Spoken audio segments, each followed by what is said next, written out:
আসসালামু আলাইকুম রহমতুল্লাহি ওয়া বারাকাতুহু। আলহামদুলিল্লাহ, আমি আপনাদেরকে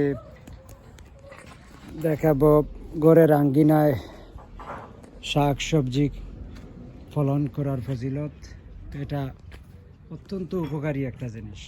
প্রত্যেকেরই ঘর বাড়ি আছে। এটা আমাদের জীবনের সাথে সম্পৃক্ত। মাটি মানুষের জীবনের সাথে, দেহের সাথে সম্পৃক্ত, যেহেতু মানুষকে আল্লাহ সুবহানাহু ওয়া তাআলা সৃষ্টি করেছেন মাটির নির্যাস থেকে। আল্লাহ সুবহানাহু ওয়া তাআলা মাটির নির্যাস থেকে সৃষ্টি করেছেন। এই মাটিতে আমরা যখন ফলাই, যা কিছু করি, তার একটা ফজিলত, তার একটা প্রভাব আপনার আমার শরীরে পড়ে। আলহামদুলিল্লাহ, আমার ঘরের আঙ্গিনায়, বাসার আঙ্গিনায় সুন্দর ক্ষেত। এবার এই যে ফুলকপি, পাতাকপি, শাক সবজি দিয়ে ভরপুর। আলহামদুলিল্লাহ, এটা আল্লাহ পাকের নিয়ামত। আর আল্লাহ বলেন, ওয়াইন তাউদ্দু নি'মাতাল্লাহি লা তুহসুহা। বান্দারে, আমার দেওয়া নিয়ামত তোমরা গণনা করে শেষ করতে পারবে না। এটা হচ্ছে কদু, লাউ।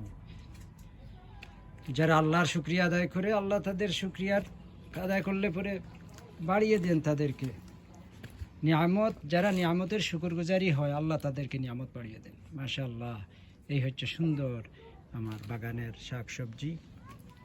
পুরি, কদু, শিম, লাই শাক, ডেঙ্গা শাক, লাল শাক, ধনিয়া পাতা সহ অনেক কিছু। আমার মেয়ে ফাহিমা, মাশাআল্লাহ। এই হচ্ছে অল্প জায়গাতেও সম্ভব, যদি ইচ্ছা থাকে। ইন্টেনশন হচ্ছে, ইচ্ছা হচ্ছে, নিয়ত হচ্ছে আসল। আমরা যদি নিয়ত করি তাহলে অনেক কিছু সম্ভব। আর ভালো কাজের নিয়ত করলে আল্লাহ সুবহানাহু ওয়া তাআলা, কাজ হোক কিংবা নাই হোক, সঙ্গে সঙ্গে আল্লাহ সুবহানাহু ওয়া তাআলা সওয়াব দিয়ে দেন। আর কাজটা করলে 10 গুণ বৃদ্ধি করে সওয়াব দেওয়া হয়। এই হচ্ছে আরেকটা অংশ আমার। এই হচ্ছে দেশি শিম, উরি। আমাদের দেশে সিলেটি ভাষা আমরা বলি চ্যাপটা উরি।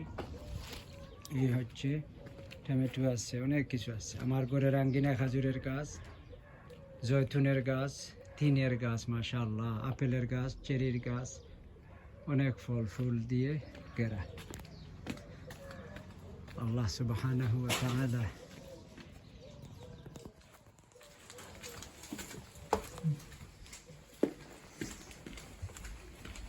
এরপরে অনেক সুন্দর আমার যেটা দেখাইলাম সেটা হচ্ছে ঘরের সামনা। এখন আমি আসছি আমার ঘরের ব্যাক ইয়ার্ডে, অর্থাৎ পিছন দিকে। ঘরের পিছন দিক দিয়ে, বাসার পিছনে যে খালি জায়গা রয়েছে, এখানে টবের মধ্যেও ইচ্ছা থাকলে আল্লাহ আপনাকে বারাকা দিবেন। এই যে দেশি উরির বেগুন, টমেটো, দেশি উরি গজাচ্ছে আলহামদুলিল্লাহ। নাগামরিচ, কাঁচামরিচ সহ অনেক কিছু আল্লাহ সুবহানাহু ওয়া তাআলা দিয়েছে। এরা হচ্ছে শসা, ক্ষীরার গাছ, কদুর গাছ। এটা হচ্ছে স্ট্রবেরি। আলহামদুলিল্লাহ, এখানে আরো অনেক কিছু। এখানে আলু আছে, শাক আছে, উরি আছে, অনেক কিছু। মাশাআল্লাহ, এই টবের মধ্যে আছে অনেক কিছু।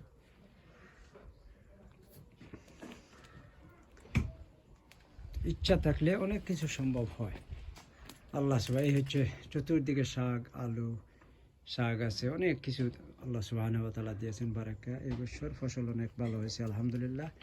আল্লাহ সুবহানাহু ওয়া তাআলা দেওয়া নিয়ামতের শুকরিয়া আরও বেশি করে আমাদেরকে আদায় করার তৌফিক দান করুন, যাতে করে আমরা বেশি করে আল্লাহর শুকরগুজারি হতে পারি আর আল্লাহ থেকে আরও বেশি বেশি নিয়ামত পেতে পারি। ওয়া আখির দাওয়ানা আনিল হামদুলিল্লাহি রাব্বিল আলামিন।